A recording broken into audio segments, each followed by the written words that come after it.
агенда за следната година. Покрај ова, планираме и билатерални бизнис форуми со големи стопански делегации од Македонија, поединечно со Србија, со Хрватска, со Косово, со Албанија и други земји од регионот и пошироко.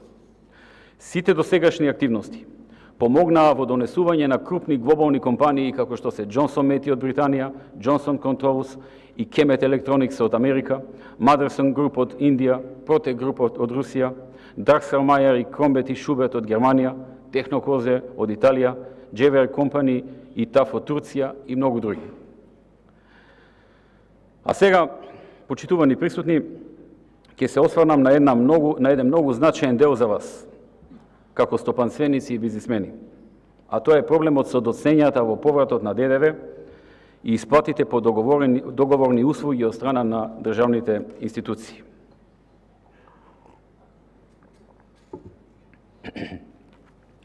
Се до почетокот на светската криза, по доаѓањето на оваа влада, поточно во последниот квартал на 2006-та, во 2007-та и во 2008-та, Македонија беше пример за враќање на ДДВ во многу краток законски рок од 30 дена.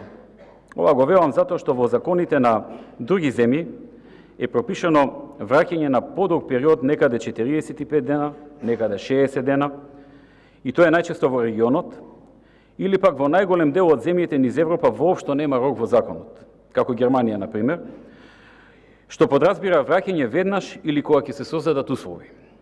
Како и да е, во Македонија законскиот рок е 30 дена.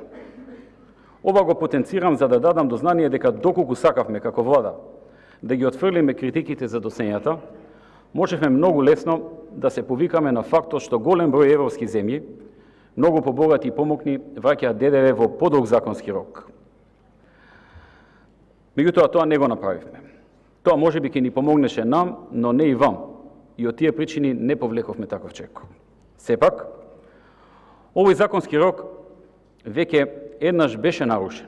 И тоа во периодот 2003, 2004 и делумно во 2005, што е дел од извештаите на Меѓународниот монетарен фонд за Македонија, но тогаш не беше тема во јавноста. По доаѓањето на власт на оваа политичка гарнитура, враќањето на ДДВ се врати во законски рамки, освен за ситуации каде имало посебни истраги заради сомневања во законитоста, но тие се исклучоци помали од 0,5%. Проблемите, почитувани присутни, започнаа од 2009 година, со разгорувањето на светската економска криза. И има подобри или полоши периоди. Како и да е, факт е дека и покрај тоа што успеавме како држава и како влада да избегнеме или убlažиме многу удари, кои многу други земји низ Европа не успеа да ги одбегнат. Сепак, ликвидноста на буџетот беше погодена и тоа го чувствуваме сите, и по однос на доцнењата за поврат на ДДВ, но и по однос на плаќање на врските, и во тој правец вашите реакции и критики беа разбирливи и особено гледајќи само од ваш агол и оправдани, независно на сложеноста на ситуацијата во која се наоѓа светот и Европа во целина. И фактот што живееме во исклучително тешко време кое донесе предизвици на владата какви што немало никогаш во последните 80 години. Која е генезата на појавата на овој проблем? Проблемот настана затоа што светската, а подоцна и европската криза ги намалија количински и во вредност нарачките кои македонските фирми ги имаа кон европските фирми. Како кон нивните партнери, бидејќи заради кризата падна потрошувачката во нивните земји. Тоа го намали извозот, но и увозот, особено на репроматеријали. Тоа доведе до намалени приходи во буџетот. Намалените приходи во буџетот бараа од нас кратење на многу проекти на владата. И тука не е само проблем што тие проекти како политичка гарнитура сме ги ветиле кон граѓаните. Поголем проблем е што целосната елиминација на тие проекти ќе оставеа без работа и ќе однесеа во пропаѓање многу фирми, кои од тие проекти обстанаа во тешкиот период на кризата и ги задржаа вработените.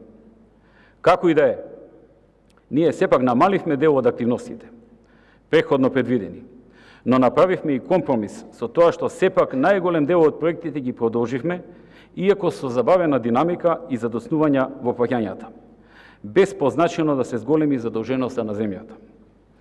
Тоа како позитивен ефект даде што Македонија долго време, веќе 4 години, во светска и во европска криза. Годината ја завршува со едни од подобрите рангирања во однос на растот на бруто домашниот производ. Еден од пониските буџетски дефицити во Европа. Ниска инфлација, стабилност на денарот и ниско ниво на државен долг.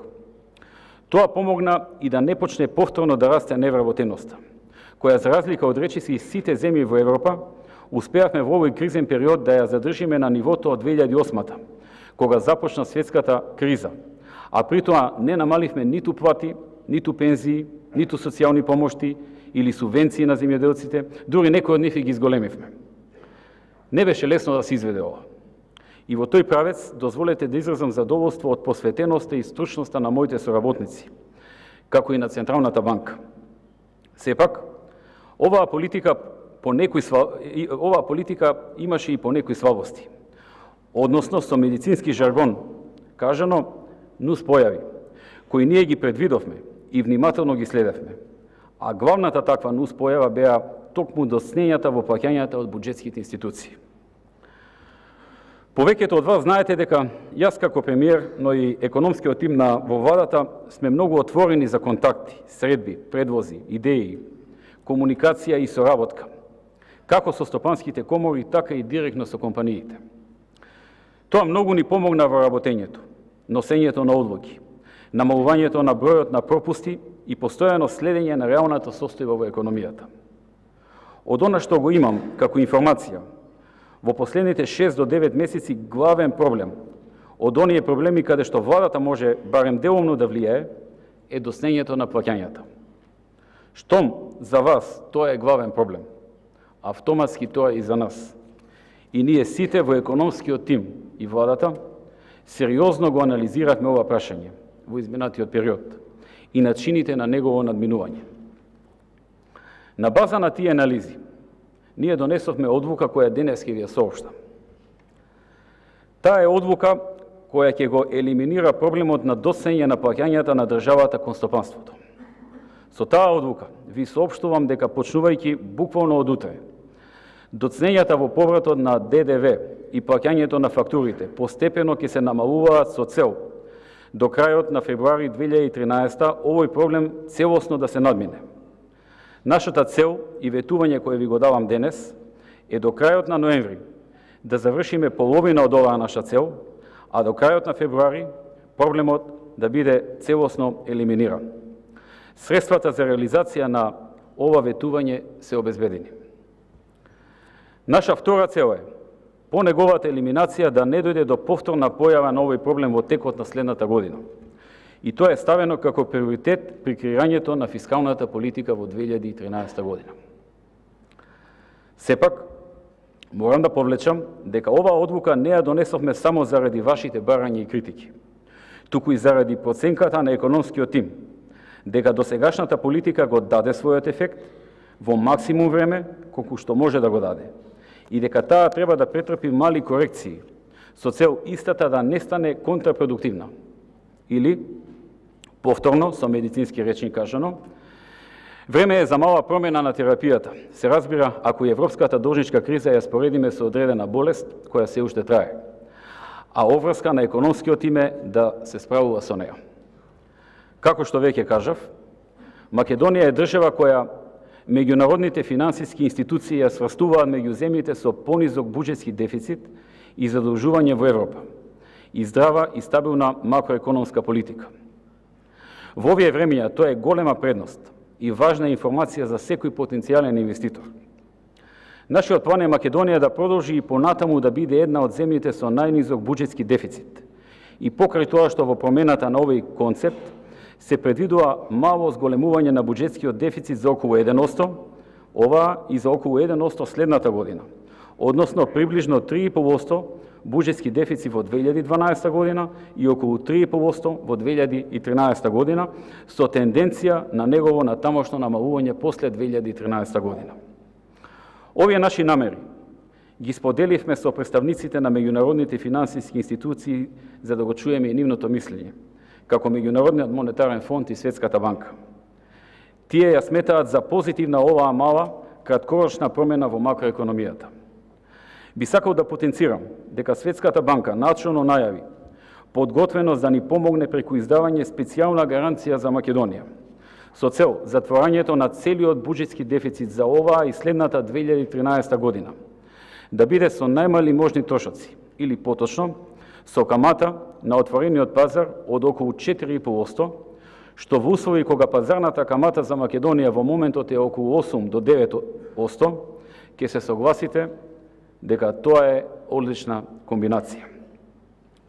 За нив е важно што Македонија и понатаму ќе остане макроекономски стабилна држава и понатаму ќе биде помеѓу 4-5 најниско задолжени земји во Европа и меѓу 10 држави со најнизок буџетски дефицит во Европа, а истовремено ќе се елиминираат или сведат на минимум проблемите со задоцнетите плаќања од буџетските институции. Овие корекции во политиките, иако сме свесни дека може ќе имаат мала и краткорочна негативна рефлексија во оценките на рейтинг агенциите, ќе помогнат да се надмине проблемот со доцнењата во исплатите од државните институции, вклучувајќи го и повратот на ДДВ, и истовремено ќе да продолжат да течат со задоволувачка динамика актуелните проекти кои обезбедуваат работа за стотици компании во Македонија, но и задржување на илјадници работни места, што секако ќе се одрази на растот на бруто домашниот производ, на идните приходи во буџетот и на вработеноста. Почитувани присутни, дозволете сега кратко да се осврнам на едно прашање кое често се занемарува, а кое е важно за економијата, а тоа е демографијата. Популацијата во Македонија од година во година опаѓа. Во 1950 година биле родени 50.000 деца во Македонија, во таа година. Во 1960 се биле родени 42.000 деца. Во 1970 37.000 деца. Трендот на намалување на бројот на родени деца продолжува да опаѓа и во 2000-та се родиле 29.000 деца, а во 2010-та 22.000 деца. Значи, во 1950 година 50.000 деца, а во 2010-та 20.000 деца. Повеќе од дупло помалку. Вие знаете дека една економија ја сочинуваат луѓето и дека нема економија без луѓе. Ако нема луѓе, нема ни продажба, ни интерес од инвеститори, ниту сериозен раст на економијата. Проблемот не е само во сиромаштијата, затоа што ако направите една математика, еве например за вас присутните тука, менаџери и газди на компании, и тоа кој е вашиот просек на деца или кај повозрастните од вас, кој е просекот кај вашите деца, да имаат деца, ќе сватите дека проблемот не е многу поголем отколку проблемот е многу поголем отколку невработеноста и сиромаштијата. Бидејќи во оваа сала нема сиромашни и невработени луѓе. Проблемот е и европски и ги оптеретува најбогатите земји во Европа, како Германија, Франција и другите, кои засега проблемот го решаваат со увоз на економски емигранти од Африка, од Азија и од Источна Европа. Ние како влада превземаме определени мерки, но проблемот е во свеста на луѓето, а тоа е тешко да се менува. Без претензии да најдеме решение за ова прашање денеска. Чувствував потреба да се осврнам на него, како на сериозна рецесија на новородени деца, рецесија на наталитетот, рецесија на нацијата, која е поопасна рецесија од онаа со која денес се соочуваме во економијата. Размислете подлабоко за ова и да се обидеме сите заедно во земјата во наредниот период да отвориме јавна дебата по ова прашање. Почитувани стопанственици, сега дозволете ми да се осврнам на состојбата и перспективите на македонската економија и од еден друг ъгол. Досега говорев што државата може да прави и ќе прави за бизнисот. Дозволете сега да се осврнам и да отворам дебата околу темата што бизнисот може да направи за бизнисот. При тоа се надевам дека нема да бидам разбран погрешно, во смисла дека ви делам некакви лекции или да ви учам како да водите бизнис. Вие си ја знаете таа работа и успешно со години ја правите. Сепак, има некои работи кои вие ги знаете, но ценам дека е корисно да обрнам внимание. Ние и цела Европа 4 години живееме и работиме во услови на криза, а повремено и рецесија. Во светот и во минатото низ историјата имало кризи. И сигурно и во иднина ќе ги има. Некои економисти дури ги гледаат како циклични појави, како резултат на насобрани слабости од еден период. Сепак, факт е, а не е флоскула, дека секоја криза, освен што е криза, таа